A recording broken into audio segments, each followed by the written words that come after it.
I was 11 years old when my grandmother first brought me down to the root cellar in the middle of January. It was cold enough that our breath made clouds in the air, even underground. She moved slowly, the way she always did, unhurried as the season itself. She lifted the lid from one of the large crocks near the back wall, and the smell that came up was sharp and alive, something sour and fermented and strangely comforting all at once. She ladled a small cup of the brine and handed it to me without a word. I drank it. It was tangy and a little strange, but warm going down in a way that had nothing to do with temperature.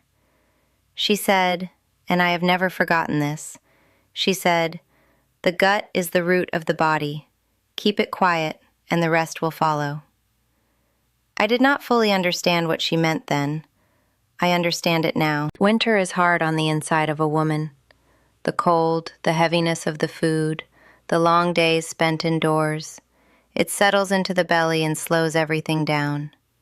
Bloating, discomfort, that dull feeling that never quite lifts. Most women I know have learned to live with it as though it is simply part of the season. But in our community, we have always eaten differently in winter.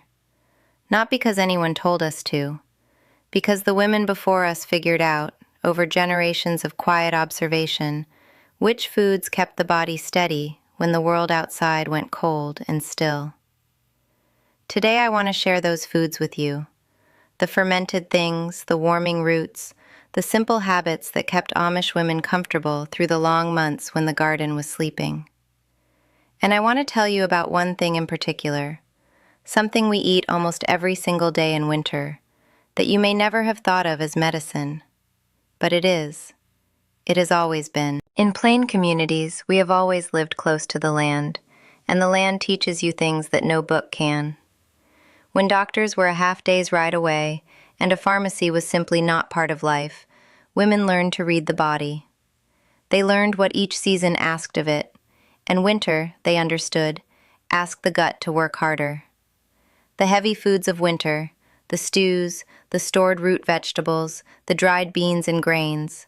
They are nourishing, but they ask more of the digestion than the light summer meals do. So the women before us made sure that what sat alongside those heavy foods was alive, moving, fermenting quietly in crocks and jars and cool corners of the kitchen. This was not a philosophy. It was simply what you did. You did not eat a winter meal without something fermented beside it.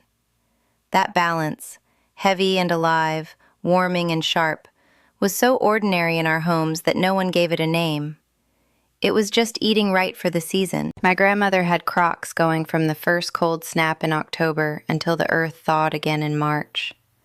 My mother has always done the same. And in all my years, I do not remember either of them ever complaining of the kind of gut trouble that seems so common now. I want to share the first thing with you now, and this one surprises people when I tell them because it is so simple. Sauerkraut. Not from a tin, not from a sealed bag off a grocery shelf, from a crock, made the old way, just cabbage and salt and thyme. My mother made a fresh batch every autumn without fail. She would shred a whole head of cabbage, sometimes two, and layer it with coarse salt in a large ceramic crock, pressing it down with her hands until the juices rose. Then she would weight it with a clean stone and set it in the corner of the kitchen to ferment for 2 to 3 weeks. When it was ready, it smelled bright and sharp, the way a good thing should. She served a small portion of it with dinner nearly every night through the winter. Not a large pile, just a few spoonfuls alongside whatever else was on the table. Enough to wake up the belly, she said. Enough to keep things moving without forcing them. In our community, we have used sauerkraut for stomach trouble, for sluggish digestion, and for that bloated heaviness that sets in when the cold food and warm food mix in ways the body doesn't quite know what to do with. The brine alone, just the liquid, was given to children and elders alike when the gut was off. A small cup in the morning, nothing more. If you can find raw, unpasteurized sauerkraut, or better yet, make your own with just cabbage and salt, Eat a small portion with your evening meal this winter. 2 or 3 tablespoons. That is all. Not as a side dish you make a fuss over, just quietly alongside what you are already eating. Your belly will notice the difference within a week. Now, there is something else I want to tell you about, and this one has been in Amish kitchens for as long as anyone in my family can remember. Bone broth. I know that sounds very ordinary, and maybe you have heard of it before, but the way we use it in winter is specific, and I think it matters. We do not drink bone broth the way it is being sold now, in little cups as a morning ritual, or flavored and packaged in fancy containers. We make it from whatever bones are left after a meal. Beef knuckles, chicken carcasses, pork bones. We simmer them for a long time. My mother always simmered hers overnight, low and slow, until the broth was thick and golden and trembled when you moved the pot. Then she strained it and kept it in a jar in the cold pantry. In winter, she would warm a cup of it and add nothing but a little salt and perhaps a pinch of dried thyme. She gave it to whoever was feeling off in the belly, off in the joints, off in the spirit. It was the first thing she reached for. What the broth does for the gut is something our women understood long before anyone had words for it. It coats the inside of the stomach. It soothes the lining that gets irritated when we eat too heavily or too quickly or too richly through the cold months. It is not exciting. It does not taste like much. But it is deeply, quietly healing in a way that nothing else quite matches. I believe, and I say this from my own experience and the experience of the women I grew up with, that a cup of good bone broth, made from real bones simmered a long time, does more for winter gut discomfort than most things sold for the purpose. To make it yourself, take whatever bones you have, even leftover rotisserie chicken bones will do. Put them in a large pot, cover with cold water, and add a splash of apple cider vinegar. The vinegar helps draw the minerals from the bones. Bring it to a low boil, skim off anything that rises to the top, then reduce the heat and let it simmer for at least 6 hours. 12 is better. Strain it, salt it lightly, and keep it in the refrigerator. Warm a cup in the evening when your belly feels heavy or unsettled.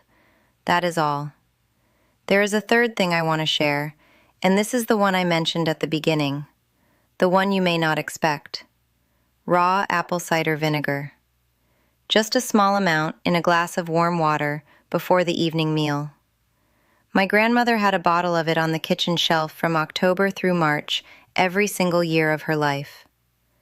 When I asked her once what it was for, she said, "For everything, child, for everything." In our community, apple cider vinegar has been used for gut trouble, for sluggish digestion, for that heavy feeling after a rich meal, for the kind of bloating that makes you want to loosen your apron. The women used it quietly, without ceremony, the way you reach for something you have always known to be useful. The amount matters. Too much and it is too sharp. It can irritate rather than help. What my grandmother used, and what I use myself, is 1 teaspoon to 1 tablespoon in a small glass of warm water. Drunk slowly, about 15 to 20 minutes before eating. That timing seems to matter. It wakes up the stomach, starts the digestion moving before the food arrives. If you have a sensitive stomach, start with just 1 teaspoon. Give your body a week or two to adjust.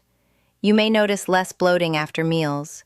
You may notice that the heaviness lifts sooner than it used to. That has been the experience in my family. One small word here. Apple cider vinegar is not for everyone, and if you have any trouble with acid or have been told by a doctor to avoid acidic things, please listen to that. I am not a doctor. I share what has worked in my community. Always tend to your own body first. There is one more thing I want to tell you, and it is the simplest of all. It has no ingredient and nothing to prepare. It is the habit of warmth. In our community, we do not eat cold food in winter. Not cold salads, not chilled drinks, not food straight from the cold pantry without warming it first. Every meal in our home from October to March is warm. Soups, stews, roasted things, braised things, warm grains in the morning. Even water is drunk warm, or at least at room temperature. This is not a diet rule. It is simply what you do when you live in a cold climate and you understand that the body uses energy to warm what goes into it. A cold stomach in a cold body in the middle of a cold winter is a stomach that has to work harder than it should. Warm food settles in more easily, digestion moves more smoothly, the belly stays quieter. My mother never once poured herself a cold glass of water in winter. Warm water with a little lemon, warm broth, warm tea, always warm. She said cold drinks in winter were like throwing open a window in a heated room. Why make the house work harder than it needs to? This is such a small thing, and yet I think it changes more than people expect. If you do only one thing from everything I have shared today, try this for 2 weeks. Drink nothing cold. Eat nothing cold. Make everything warm. See what your belly says. I think about my grandmother often when the temperature drops and the days go gray and the root cellar smell comes back to me in memory. She was a quiet woman, not given to big explanations or long speeches, but she knew things. She knew the body the way you know a piece of ground you have worked for years, its moods, its preferences, what it needs when the seasons shift. And she passed those things on not through books or lessons, but through the ordinary days of ordinary life. Through the crocks she kept, the broth she made, the small cup of brine she handed to a child without a word. What she was doing was tending. That is the word I keep coming back to. She was tending to the gut the way you tend to a garden, with consistency and patience, and the understanding that care given quietly over time is the most powerful kind. That is what I want to leave you with. Not a program, not a protocol, just the idea that your gut, through these winter months, needs tending. Small things, done regularly. Fermented food at dinner, a cup of broth when you feel off, a spoonful of vinegar in warm water before you eat. Food served warm, not cold. These are the things the women in my community have always known. They are simple, they cost almost nothing, and they work. If something here was useful to you, I am glad. There is a great deal more that has been kept quietly in plain communities, and I intend to share as much of it as I can. Next time, I want to tell you about something my grandmother used for sleep, a remedy so old that she could not even say where it came from, only that it had always been there, on the shelf, waiting for the hard nights. You will want to hear that one. If you would like to be here when I share it, you are welcome to stay. Until next time, Miriam.